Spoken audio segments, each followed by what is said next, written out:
Ang aking pong ginagamit ay mga paintings po. Nakita nyo sa Museo del Greco sa Toledo in Spain. So lahat po ng 12 apostoles, except si Matthias, at of course si Judas Iscariot, 11 po.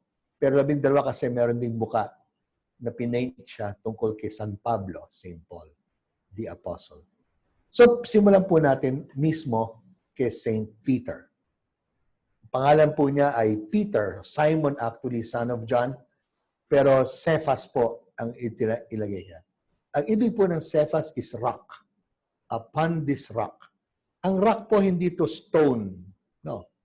This is a firm foundation. This is a strong foundation.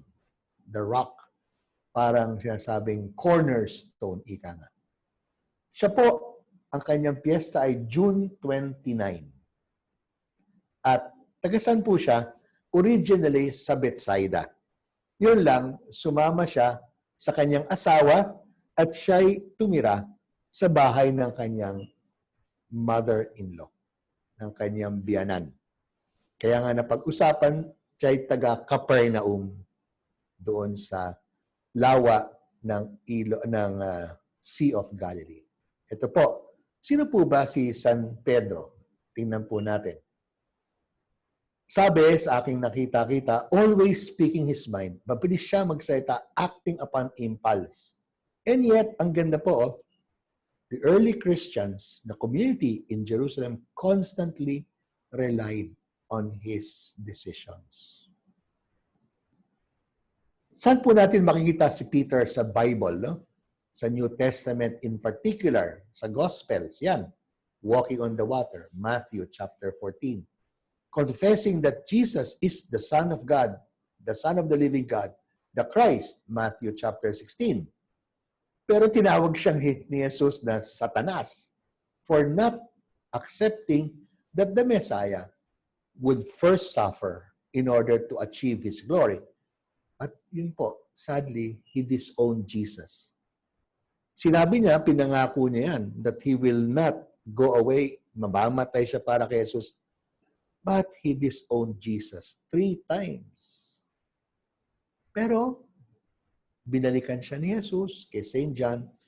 Tapos ayon, addressing the crowd at Pentecost. And then, in chapter 10 of the Acts of the Apostles, pumunta siya according to the promptings of his vision doon sa Caesarea Maritima sa isang centurion, Roman town yon, and among the Gentiles proclaimed that the faith of the church is meant for all. And Paul himself, in his letter to the Galatians, calls him a pillar of the church. Galatians chapter 2, verse 9. Marami pa pong iba, pero hindi natin nilagay lahat dito. Pero ito po, may particularity. Siya po ang isa sa mga 3 disciples closest to Jesus, together with James and John, yung magkapatid po, sons of Zebedee. And Peter witnesses something special that the other 9 did not see. Example, no?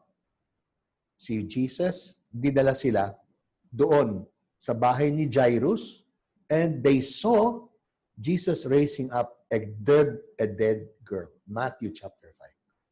Sila rin dinala ni Jesus sa isang bundok, at doon nakita nila Jesus is transfigured and talking, conversing with Moses and Elijah. And finally, dun sa Garden of Gethsemane, itong 3 to, dinala pa ni Jesus sa mas malayo. At nakita nila ang pananaghoy, ang dalangin, pero the weakness and the agony of Jesus in the Garden of Gethsemane. Okay? So next, nagsulat ba siya? At napasa Biblia? Well, wala sa 4 Gospels. Just imagine, ito yung pinaka-head, a prince of the apostles, and yet, he did not write any of the 4 Gospels. Pero, mahalaga to. He plays a major role in all of them, and above all, in the Gospel of Mark. Bakit?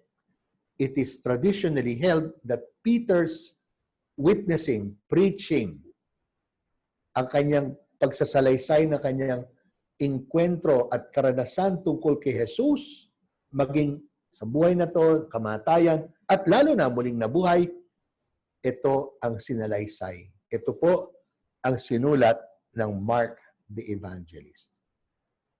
Pero we have two letters, two books in the so-called 73 books of the Bible.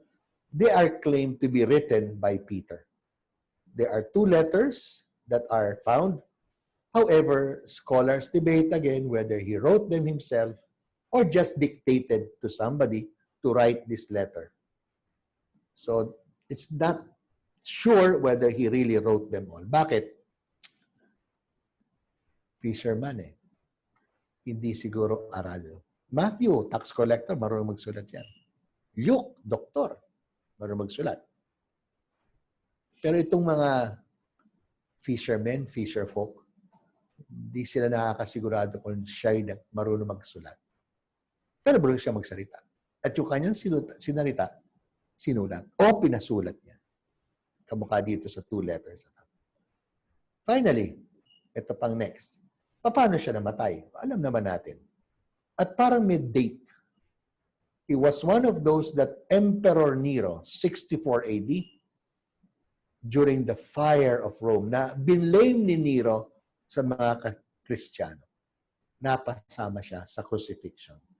At according to the Acts of Peter, hindi po yan canonical book.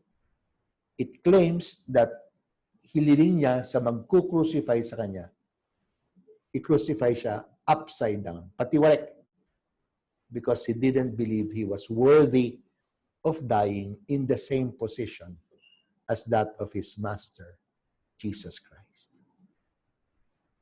Yan po ang tradisyon. Yan po ang ating alam. Ang ganda po ng painting na to.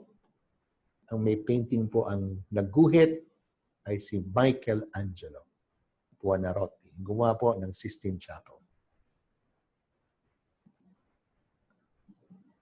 One way of knowing our faith, let's know the 12 apostles. Until then, bukas po, let's talk of another apostle. God bless.